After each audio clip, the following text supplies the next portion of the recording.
It turns out that Fox is indeed the one that thinks of how to turn 0 into 1, and then the players use Fox's ideas to turn 1 into infinity. Not the hardest thing to predict in the world, but I'll take it.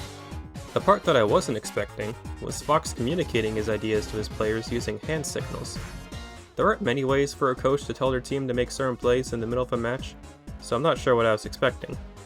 As for the signal itself, it consisted of holding 3 fingers up, followed by gesturing towards the opposing side's half.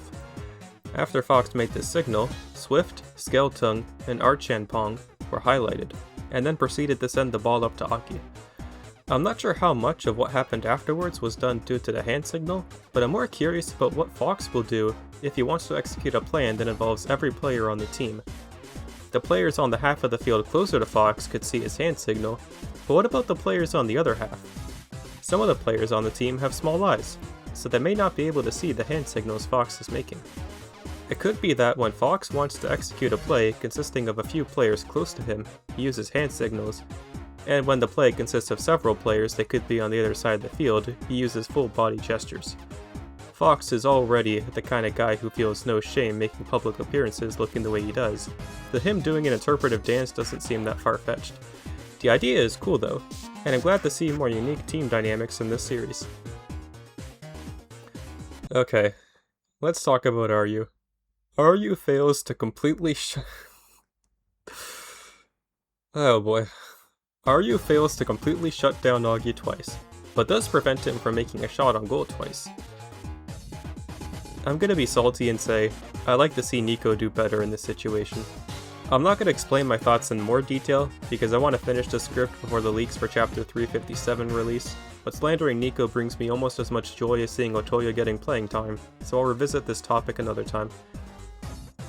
Skeleton has a speech habit of ending speech bubbles with C, so just like how Zantetsu immediately started ending his speech bubbles with Nian after hearing Niang do this once, I'm gonna expect Zantetsu to do the same if he ever encounters Skeleton. Due to being super impressionable, I'm gonna expect Zantetsu to play a similar role to Karasu in the Japan vs France match by realizing that the mastermind of the other team might have a point, and start playing with their ideas in mind. How exactly? I don't know. I'm just throwing it out there because if you blindly throw enough darts at a board, it'll only be a matter of time until one of them sticks. Also, Augie seems to be a part of the hive mind that finishes each other's sentences, so is that voluntary or not?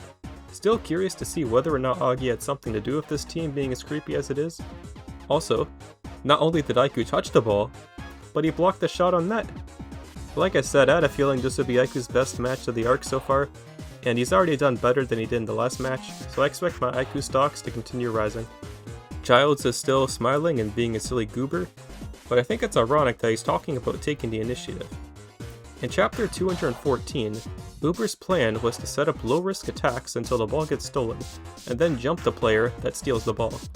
Even though this plan seems to count on Asagi specifically stealing the ball from England, rather than any player, it makes me think of Uber's, as England's game plan is to repeat the same low-risk tactic until the ball gets stolen, and then have Teddy steal it back and fuck up everyone's ankles. Asagi should have known that infinity doesn't mean they can only make one attack. It's kinda like a Nox, or a moron.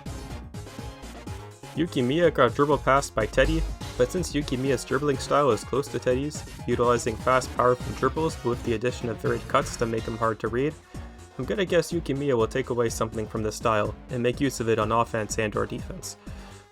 Also, what's Aiku doing here? Just standing around? Sure looks like it. I'm gonna give him the benefit of the doubt and assumed he used his reflex to instantly assess the positions of everyone on the field, and realized that Teddy was about to shoot, and there was nothing he could do about it, so he stood still to conserve energy. Either way, it's a bit unfortunate that he couldn't do anything about that goal, but I have faith that he'll stop another shot on net, and it'll be poggers. Time to address the title. Teddy Knight's nickname is the Rainbow Knight. So is he actually gay? And is Isagi calling him a new species with no reference, referring to the fact that he's the first canonically gay character in the series? I hope not, because that would be pretty on the nose. And Teddy's rainbow cuts probably refers to rainbows consisting of a continuous spectrum of light wavelengths, and thus, theoretically infinitely many colors. But we'll see. And yes, Teddy, we know what the current score is.